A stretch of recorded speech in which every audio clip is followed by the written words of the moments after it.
आप मौजूद हैं लर्न विद मरियम के प्लेटफॉर्म पर, जहां पर हम मिलकर बनाएंगे साइंस को आप लोगों के लिए बहुत ज्यादा आसान। अगर आप मेरे चैनल पर पहली दफा आए हैं तो प्लीज मेरा चैनल सब्सक्राइब कर लीजिए और बेल आइकन का बटन प्रेस कर लीजिए ताकि आपको मेरी वीडियोस मिलती रहें और आप मेरे लेक्चर से फायदा उठाते रहें। अगर आप मेरे चैनल को पहले से ही मौजूद हैं, सब्सक्राइब कर रहे हैं, तो प्लीज मेरी वीडियो को एंड तक जरूर देखिए ताकि आपको पता लग सके कि हम किस बारे में और कैसे पढ़ रहे हैं। सबसे पहले आज का जो हमारा टॉपिक है, लास्ट टाइम मैंने आप लोगों के साथ गैसियस एक्सचेंज का इंट्रोडक्शन शेयर किया था कि गैसों का तबादला होता कैसे है।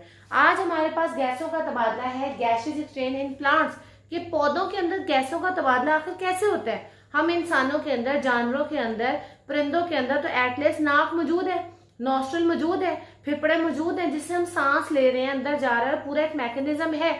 लेकिन आखिर पौधे किस तरह?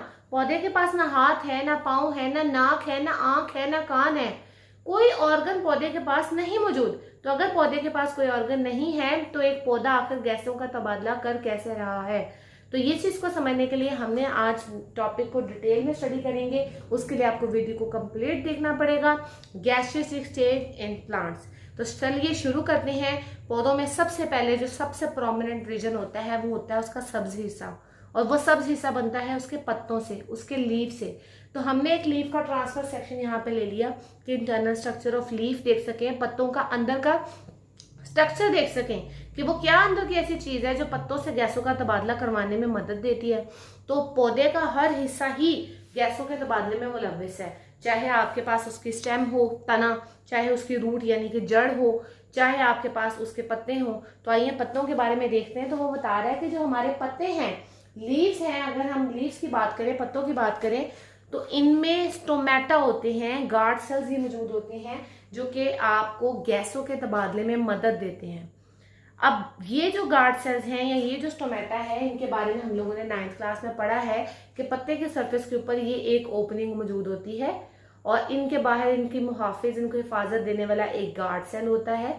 ये गार्ड सेल अगर टर्जिट हो, पानी से भरा हुआ हो, तो ये आपके पास एक फुल ऐसे होता है और आपके पास ये कर्व पोर्शन में आके ये ओपनिंग को ओपन कर देता है। लेकिन अगर इसमें पानी ना हो तो ये ऐसे फ्लैट हो जाता है और इस ओपनिंग को क्लोज कर देता है, जैसा कि आपके पास यहाँ दिख रहा है।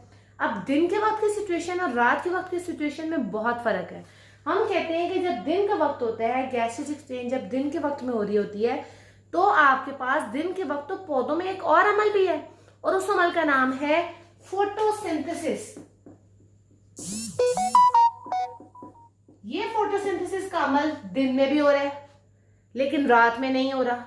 और एक ऐसा अमल है रेस्पिरेशन, पौधों के सांस लेने का अमल। ये दिन भी हो रहा है, दोपहर भी हो रहा है, रात भी हो रहा है, आधी रात भी हो रहा है, हर वक्त ये अमल हो रहा है। जब हम रेस्पिरेशन कर रहे हैं, सांस ले रहे हैं, तब हम ऑक्सीजन को अंदर ले रहे हैं और कार्बन डाइऑक्साइड को बॉडी से बाहर निकाल रहे हैं। लेकिन जब हम फोटोसिंथेसिस की बात करते हैं, पौधे जब अपनी खुराक तैयार करते हैं, सूरज की मौजूदगी में, सूरज की रोशनी की मौजूदगी में अपनी जब खुराक तैयार करते हैं, तब वो कार्बन डाइऑक्साइड को अंदर लेके जाते हैं और ऑक्सीजन को बाहर भेजते हैं।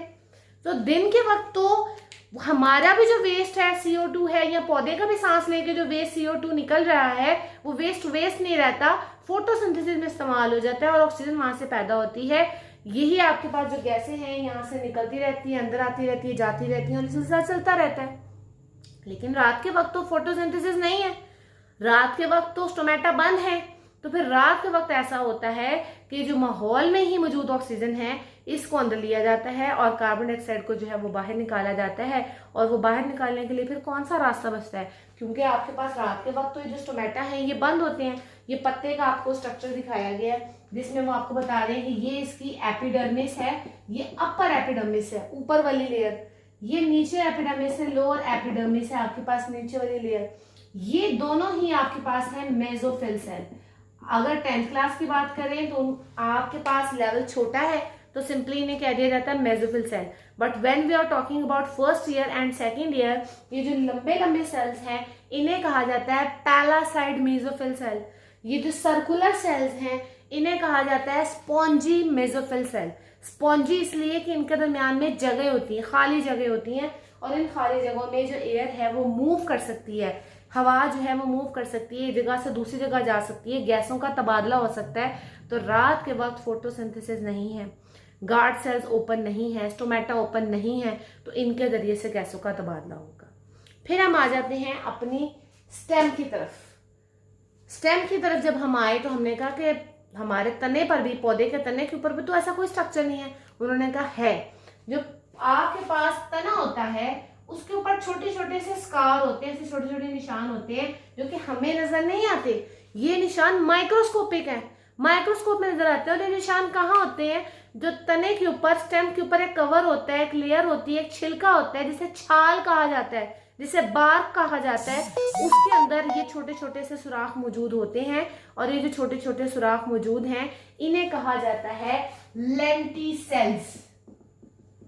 ये लेंटिसेल्स अलाउ करते हैं, इजाजत देते हैं कि एयर अंदर आ सके जिसमें ऑक्सीजन हो और अंदर की एयर बाहर जा सके जिसमें कार्बन डाइऑक्साइड हो। तो स्टेम के जरिए से कार्बन डाइऑक्साइड का या किसी भी गैस का जो तबादला है वो लेंटिसेल के जरिए से होता है। फिर हमारी आ गई रूट, जड़ों में। अब जड़ किसी भी चीज की हो, आप गाजर में देखें कितनी बारीक बारीक जड़ें बाहर होती हैं, मूली में देखें, शलजम में देखें, हमें बारीक बारीक रूट्स दिखती हैं बाहर। तो रूट्स में क्या होता है कि किसी भी तरह की आपके पास जो रूट होती है उसमें छोटे छोटे से हेयर्स होते हैं जिन्हें रूट हेयर्स कहा जाता है। ये जो रूट हेयर्स होते हैं इतनी बारीक होते हैं, इतने बारीक होते हैं कि एक सेल जितनी बारीक इनकी लेयर हो, तो इनके जरिए से, इनमें डिफ्यूजन के जरिए से, डिफ्यूजन हम जानते हैं कि हाई से लो या लो से हाई से कंसंट्रेशन से लो कंसंट्रेशन की तरफ मूव करना। तो इनमें गैसों का तबादला, अगर कार्बन डाइऑक्साइड बाहर निकालनी है तो अंदर से बाहर की तरफ हाई टू लो निकलेगी, अगर बाहर से ऑक्सीजन अंदर लेके जानी है तो बाहर से एयर हाई टू लो जो है इनके अंदर मूव कर जाएगी। एंड लास्ट रह गया आपके पास एक्वेटिक प्लांट्स, पानी में रहने वाले पौधे जो कि हर वक्त रहते हैं पानी में, उनका तो हवा से किसी किस्म का सामना नहीं होता। तो जो पौधे हर वक्त हवा में पानी में रहते हैं उनके लिए यही बेहतर होता है कि वो आपके पास पानी में जो डिजोल्व हुई हुई, पानी में जो हल हुई हुई ऑक्सीजन होती है उसको इस्तेमाल करते हैं और उसी को अपने गैसों के तबादले के लिए यूज़ करते हैं। मैं उम्मीद करती हूँ आपको पौधों में गैसों का तबादला बहुत अच्छे तरीके से समझ आ गया होगा। फिर भी अगर आप लोगों का कोई क्वेश्चन हो तो कमेंट सेक्शन में ज़रूर बताइएगा। वीडियो अच्छी लगे तो लाइक ज़रूर कीजिएगा। प्लीज़ मेरे चैनल को सब्सक्राइब करें। Thank you so much.